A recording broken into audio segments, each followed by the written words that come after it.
In 2006, we lost Ronnie Sox of the famous Sox and Martin racing team. It was a shock to the Mopar world, and we all realized at that moment that we were not going to have our heroes around forever. Soon wrote an editorial in Mopar Collector's Guide referencing how we needed to do a Hall of Fame for the Mopar heroes that we grew up with, to preserve Mopar history for the future generations. As the years went by, I ran into a good friend of mine, Jim Kramer, at a show, and he asked me when I was going to do a Mopar Hall of Fame. I must have looked at him with a yeah right look in my eyes. He proceeded to say, "If you don't do it, no one else will." In my heart of hearts, I knew he was right, so in 2011 I began lining up sponsors and critical people to help me pull something together that the entire Mopar community could be proud of. What we ended up with was a number of Hall of Fame induction dinners that were held Saturday night of each Chrysler's at Carlisle event from 2012 until 2018. The Mopar Hall of Fame will go forward each preceding year in the pages of Mopar Collector's Guide magazine. This is one of those recordings made on one of those incredible nights at the Mopar Hall of Fame at Chrysler's at Carlisle.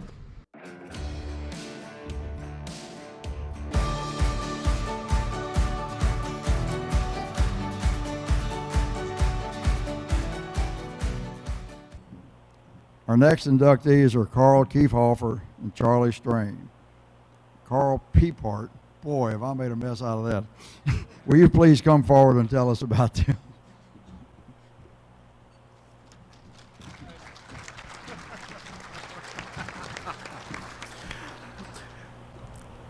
Carl Kiekhaefer revolutionized motorsports history with his stock car racing program in the middle 1950s.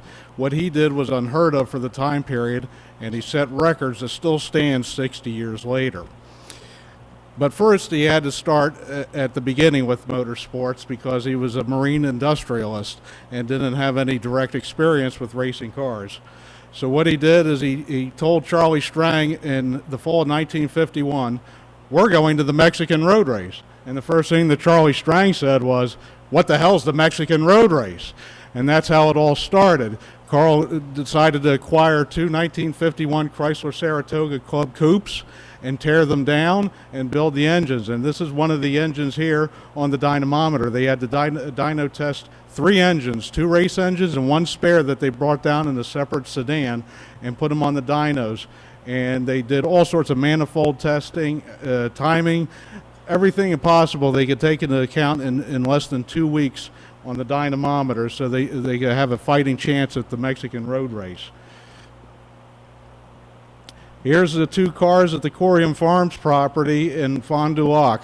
The number 7 car would be raced by Tony Bettenhausen and the number 32 car by John Fitch. The number 32 car was unique in that it had magnesium wheels and nickel alloy brake drums.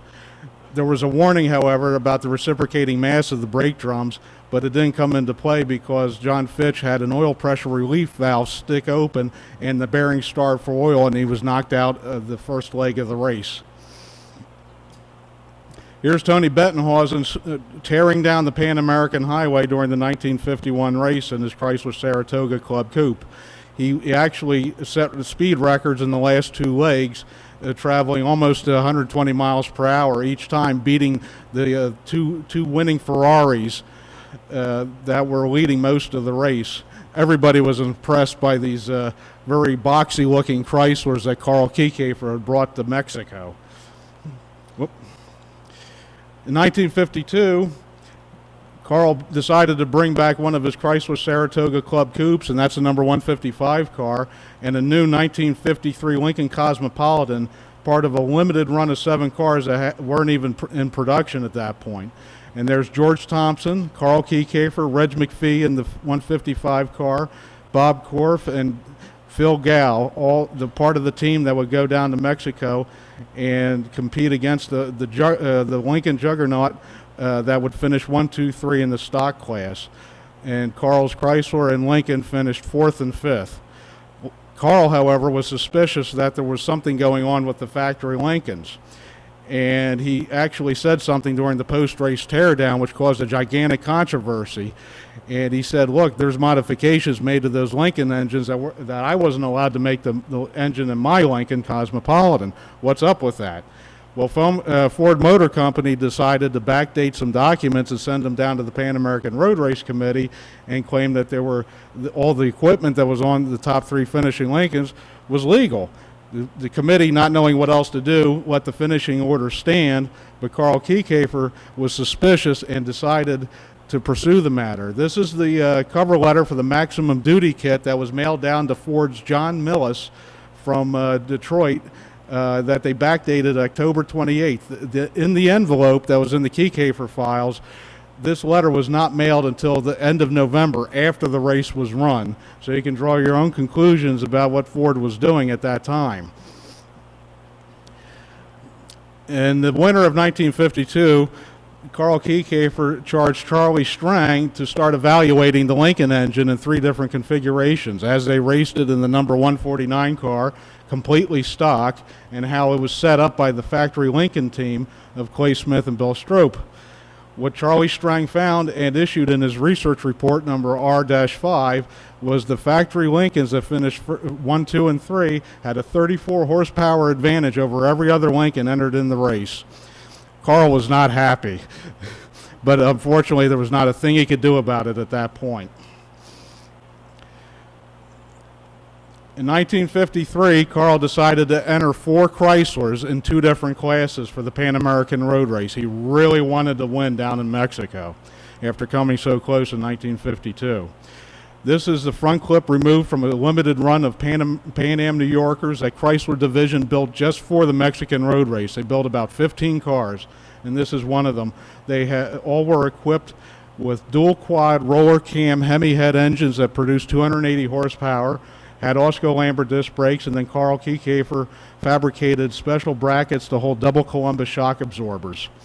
He entered 2 of these cars in 2 standard 180 horsepower Chryslers in the 53 race. This is the Chrysler Caravan from the Kiekhaefer property, ready to leave in November of 1953. 4 race cars, observation vehicles, a trailer, and 2 transport trucks full of tires, equipment, parts, engines, transmissions, anything he could think of that he could keep his cars going during the race. This is George Thompson and driver Reg McPhee with the number 20 Pan Am New Yorker. This is one of the 280 horsepower jobs while they were down in Mexico. George and Reg paired up in both the 1952 and 1953 races for Carl Kiekhaefer. They had their greatest success in 52 and 53.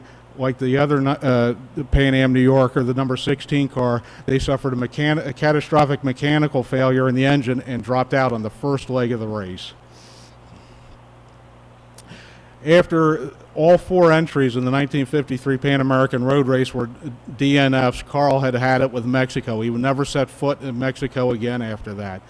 So in 1954, after learning some hard lessons south of the border, he decided to go stock car racing.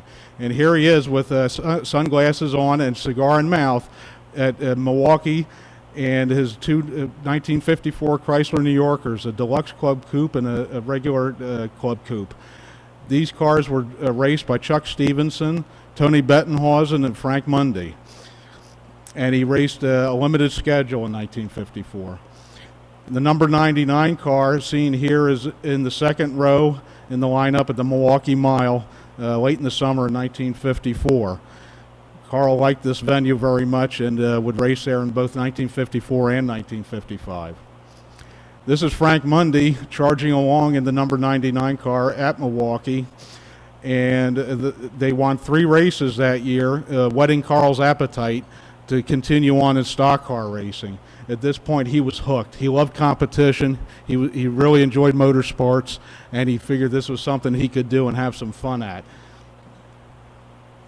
In February 1955, Carl Kiekhaefer brought with him a new Chrysler 300. This was the second Chrysler 300 built out of Jefferson Assembly in Detroit, Michigan.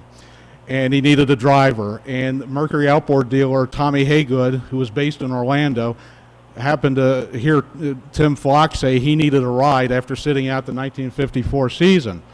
So Tommy introduced Tim Flock to Carl Kiekhaefer, and after that, history was made.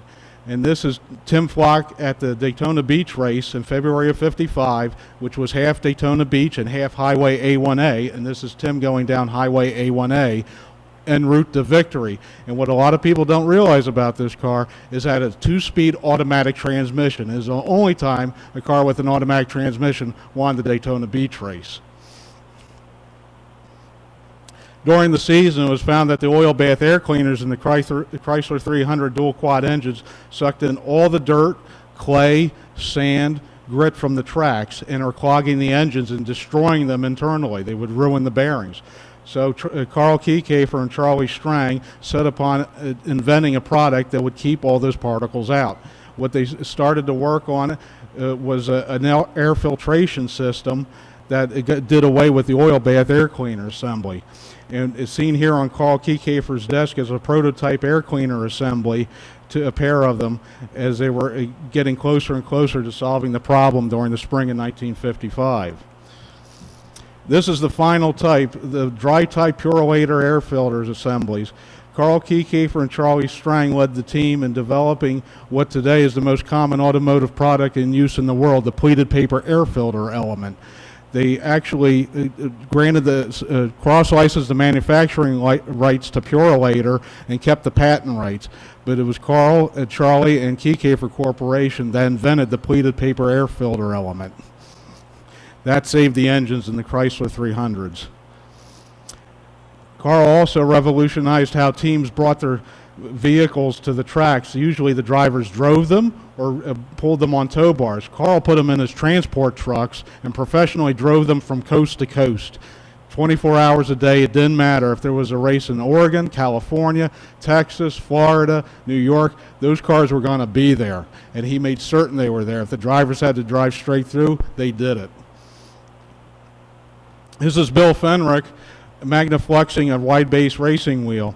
It was the Chrysler 300s were heavy cars. They weighed over 2 tons, and they were blowing out their standard passenger car tires on their 15 by 6 inch wheels.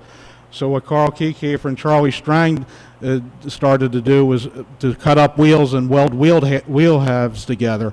And they started to play around with sizes, 7.5 inches wide, 8.5 inches wide, 9 inches wide. Eventually, they would experiment up to 12 inches wide.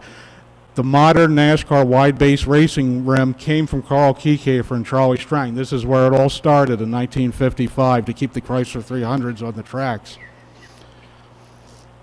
This is Bill Fenrick with the number 99 Chrysler 300 at a AAA race, and this was Tony Bettenhausen's car. And what a lot of people don't know about this particular car, it was the only Chrysler 300 factory built at Jefferson Assembly and delivered with a 3-speed manual transmission expressly for Carl Kiekhaefer. It was a special build car. AAA allowed this car on their tracks as a factory stick shift car because all the other 300s were running 2-speed automatics. Carl wanted the advantage of having that 3-speed tranny. Eventually, NASCAR relented and allowed it on their tracks in the fall of 1955. This is a photograph of the first NASCAR Super Team in February 1956, and years ago I asked Tim Flock about this photograph. Tim Flock said it was staged, but with Carl Kiekhaefer, it didn't have to be. He would ream you out. He would wag his finger and let you have it. But this is a Daytona in February 1956, and left to right, with Carl in the suit, is Charlie Scott, Tim Flock, Fonnie Flock, Frank Mundy, Buck Baker, and Speedy Thompson. And you may not think of Carl Kiekhaefer as a racial pioneer, but he was the first person to bring a black driver to Daytona. He smashed that racial barrier that year. Charlie Scott was a noted drag racer out of Forest Park, Georgia. He raced on both coasts and was a talent in his own right. Carl Kiekhaefer gave him a chance at Daytona, and he finished 19th in the Chrysler 300. This is one of the 1956 Chrysler 300B engines on the dynamometer. The Keycaper racing operation ran 24 hours a day. Carl ran the day shift and Charlie Strang ran the night shift. Charlie was in charge of the dynamometer operations, and the dyno was going 24/7 all the time. Carl Kiekhaefer was able to achieve 370 horsepower out of the 354 firepower 300B engine, well more than 1 horsepower per cubic inch. This is Tim Flock in the 300-A Chrysler 300B, and Speedy Thompson in the number 500 Dodge D500 at Daytona in February 1956. Tim would go on to win the race for the second consecutive year, but eventually quit Kiekhaefer in April because he couldn't take his authoritarian style. He was a very high-strung person, and Carl just was competitive and maniacal and would do anything to win. Just more than Tim could take, so he had to quit the team in April. Buck Baker and Speedy Thompson stayed with Carl throughout the 1956 season, and ultimately they finished first and second in the points championship. And Carl achieved 3 championships in 2 years in NASCAR and AAA. And I can tell you a couple other fast facts about Carl Kiekhaefer's stock car racing operation that will surprise a number of people. In 1956, Carl's team won 16 straight Grand National races from February through June, which is still a NASCAR record. They won 30 races and took 26 poles, which also are still a NASCAR record. From 1954 to 1956, Carl's entries won a combined 71 races in AAA and NASCAR. His dominance was complete. Thank you. Thank you, sir. That tells us a lot about two people who changed the world of racing for us. If you like this video, please smash the like button. And if you want to see more videos like this one online, hit the subscribe to Mopar TV button. It's totally free. Also, if you'd like to support the Mopar Hall of Fame and vote for future inductees, go to MoparCollectorsGuide.com and subscribe to the only Mopar magazine that matters. A portion of your subscription will go to help keep Mopar history alive for future generations.